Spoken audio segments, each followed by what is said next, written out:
le Seigneur Jésus le vrai. Parce que comme je le dis depuis le lundi, il y a un faux Jésus et un vrai Jésus.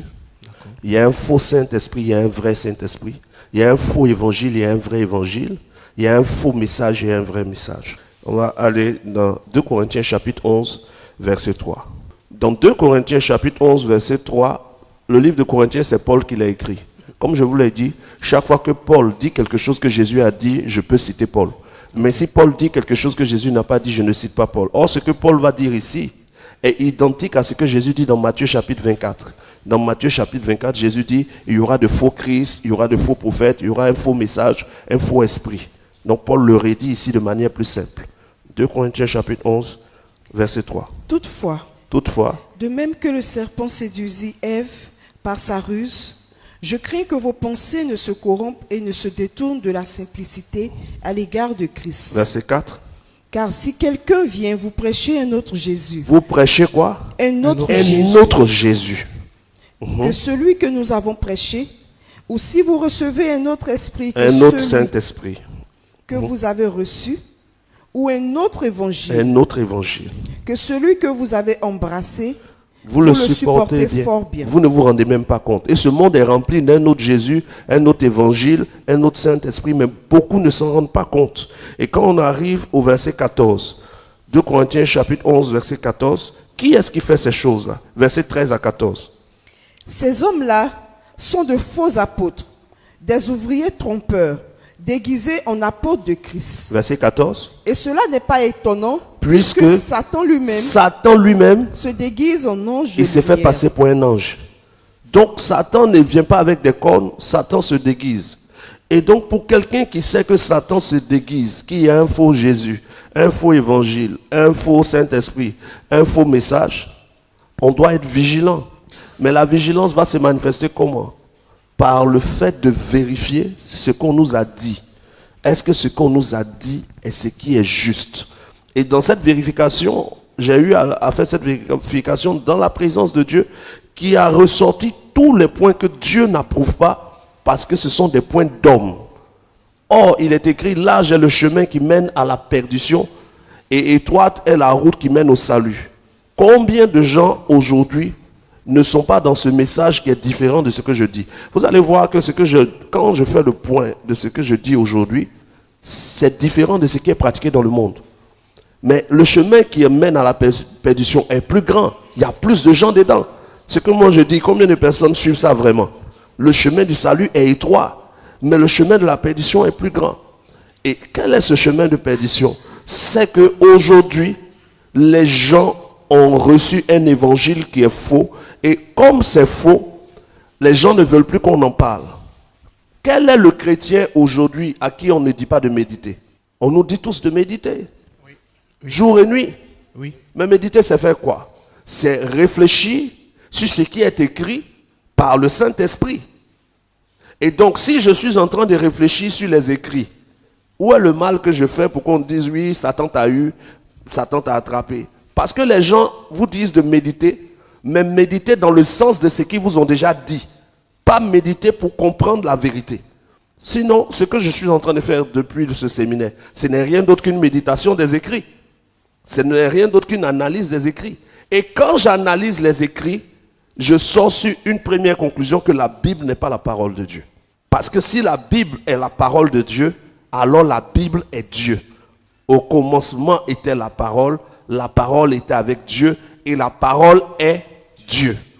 Donc si c'est la Bible qui est cette parole-là, c'est que la Bible est Dieu.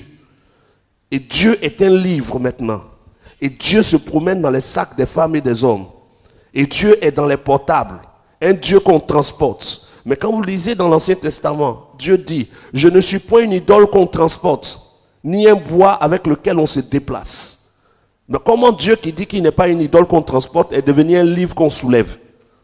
Un livre qu'on peut jeter à terre, un livre qu'on peut brûler, comme si on peut brûler Dieu. La Bible n'est pas la parole de Dieu. Parce que au commencement était la parole. Or, la Bible est survenue plus de 300 ans après la mort de l'apôtre Jean. Maintenant, comment cette Bible qui est venue après peut être la parole qui a tout créé au commencement? Quand Dieu disait que la lumière soit, est-ce que la Bible était là? Non, non. Quand Dieu disait que la lumière se sépare d'avec les ténèbres, est-ce que la Bible existait? Non. Donc comment la Bible peut être la parole qui était au commencement quand la Bible n'existait pas? Donc la Bible n'est pas la parole de Dieu. Des gens nous disent que Dieu a inspiré la Bible. C'est totalement faux. C'est le faux évangile qui va emmener plein de gens à l'enfer. Dieu n'a pas inspiré la Bible. Dieu a inspiré les évangiles. Les évangiles, le livre d'Actes des Apôtres et l'Apocalypse.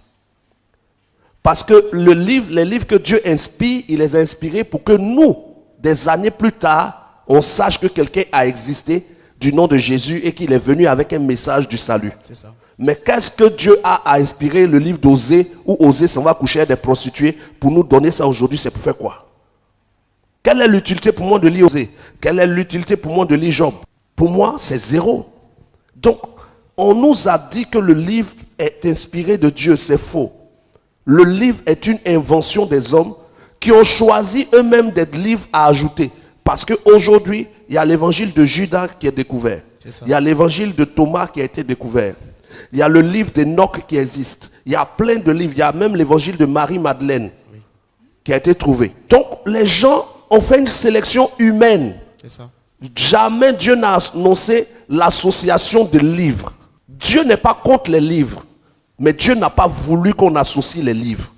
Aucune prophétie n'annonçait l'association de 66 livres, ça n'existe pas.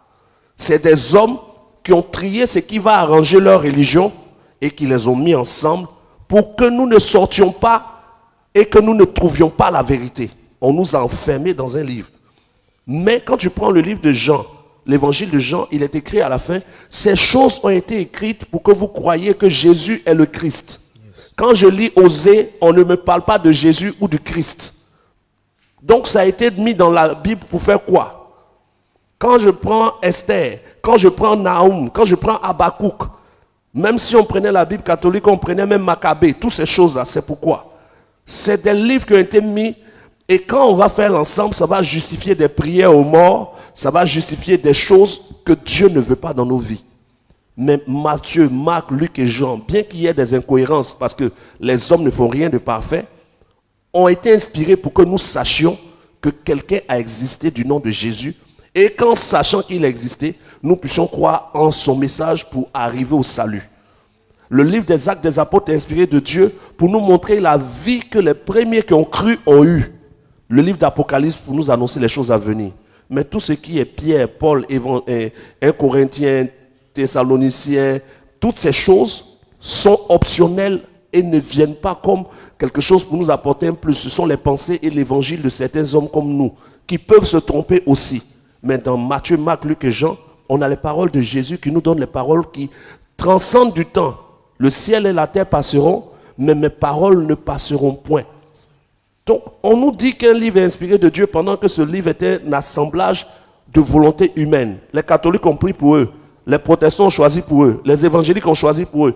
Et on nous dit que c'est Dieu qui a choisi. Non, c'est des hommes qui ont trié parmi plusieurs livres et qui ont décidé de prendre ceci et de laisser cela.